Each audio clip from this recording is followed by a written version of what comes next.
This is part of a series of videos to introduce people to very low budget, accessible recipes using some of the most commonly wasted foods in Europe. We're lucky enough to be here at the Skip Garden Kitchen, a London-based charity which aims to give young people cooking and growing skills and teaches them about sustainability. Today we're going to make papa al pomodoro, which is a Tuscan bread and tomato soup, and we'll be using tomatoes and old bread. And this is a great way to use up bread if it's gone a little bit past its best. But before we do that, we're going to run off to Borough Market to get some delicious ingredients.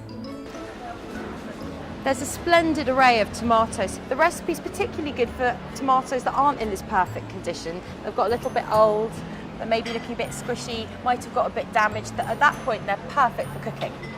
A good way to reduce your food waste is to work out how much fruit and vegetables you actually need. If you can find out how many portions that you eat a week, you can buy the right amount and add it to your shopping list.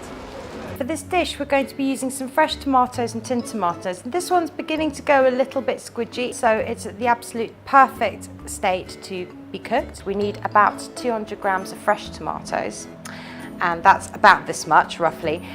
These things aren't set in stone. I don't think any Italian grandmothers in the hills weighed and measured every tomato when they were making things like this. So it's approximately 2 medium-sized tomatoes, and I am going to cut them into smallish cubes that are just over 1 centimetre squared. Because if these pieces are too big, we're going to have massive pieces of skin in our soup, and that probably won't be so nice to eat. And it's a good way to use up tomatoes when they're just about to become overripe, go mouldy. For this recipe, we're going to need 2 or 3 cloves of garlic. If your garlic's getting a little old and it's beginning to sprout, you can keep it a bit longer by chopping it up, putting it in a food processor with a big glug of oil, preferably olive oil. So hopefully your pan's decently warm. Add a really, really good slug of olive oil. There's so few ingredients in this dish that this one's a pretty important one. It'll make it taste delicious. I'm going to put the tomatoes in carefully.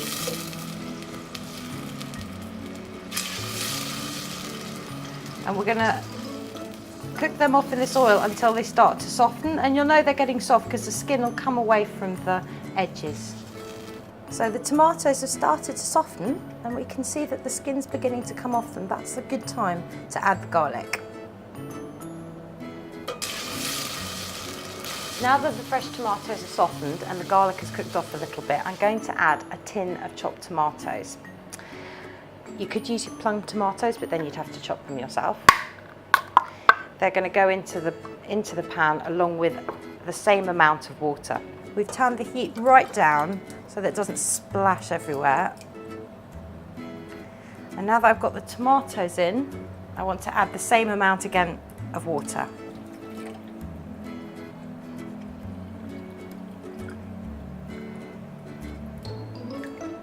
And this is a good way to get every last bit of the tomatoes out of the can. That's ready to pop in the recycling. So we're going to add about 12 torn up basil leaves to this. Those will just get torn very roughly into the soup, and then we'll simmer it for another 10 or 15 minutes. So while this is simmering away and it smells delicious, we're going to go back to Borough Market and have a nice chat with the bakers at Bread Ahead, who kindly gave us the bread for this recipe. It smells amazing in here. It's such a nice place to work, I bet. But I came here and I asked if they had any day-old bread, because that would be perfect for our recipe. And this is amazing. It smells great. So I was talking to you earlier and you said that you really have very minimal waste here. Everything you do have, do you give away? We actually make bread pudding, so we don't be wasting our bread. And then and at the end of the day, we have products like cheese and olive sticks. You can't stick those in the bread pudding. So what we do, there is a charity in Borough Market, and they come and they collect all our products that we cannot use, and they're given to charity, which makes everyone really happy. Yeah, that's amazing. No, exactly, absolutely. I've been keeping this bread in cling film. It will last a little bit longer. It will lose its crustiness, but it will stop it from going far too hard, which can sometimes happen with a nice loaf of bread if you leave it. So we need about 4 good slices of bread. I love the end bits. I think it's an absolute scandal how much of it gets wasted by factories when they make sandwiches. The end is definitely going in.